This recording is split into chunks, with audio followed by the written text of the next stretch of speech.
Récemment, je suis allée, j'ai assisté à un match d'impro et tu en faisais partie. C'était exactement à la salle Gérard Philippe, il y a je pense Oui, 2 mois exactement, à l'Institut français de oui. Rabat.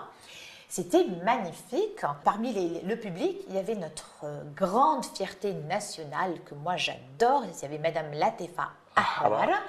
et qui était là, qui a pris la parole et qui aujourd'hui, donc on le sait, qui est directrice de l'ISATAC. On la salue également au passage.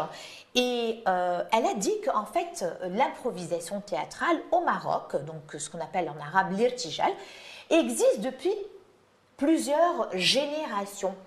Alors ma question est la suivante, est-ce que c'est le même genre d'impro, c'est différent ce que tu fais? Oui, alors c'est le même genre, mais je n'ai pas vraiment l'historique. Moi, ce que je sais, parce que j'ai plusieurs bribes, D'accord. je n'étais pas encore actif à ce moment-là, je me demande même si j'étais au Maroc.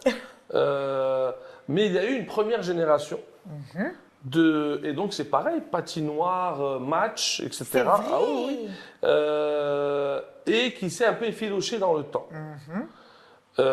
Moi, j'ai récupéré l'histoire à partir du moment où un Français qui s'appelle Richard Perret D'accord. est venu pour monter une troupe d'improvisation au Maroc pour la Coupe du Monde. Et donc ça, je pense, ça s'est fait en 2010, si je ne D'accord. m'abuse. D'accord, très bien.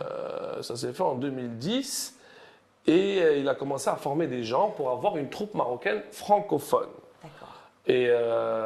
Et donc, je crois qu'il a formé la troupe qu'on appelle aujourd'hui l'AMI, la marocaine d'impro. Alors, je n'ai pas la date exacte, hein, D'accord, mais je d'accord. pense que c'est, voilà, Voilà. dont faisait partie, c'est d'ailleurs eux qui m'ont donné envie de faire de l'impro. C'est la première fois que je voyais de l'impro, c'était avec eux. Aujourd'hui, c'est des copains, tous. Dont faisait partie? Dont faisait partie, par exemple, Jalil Tijani, D'accord. qui est comédien aujourd'hui, Oui, humoriste oui, oui. exceptionnel, Jalil Tijani.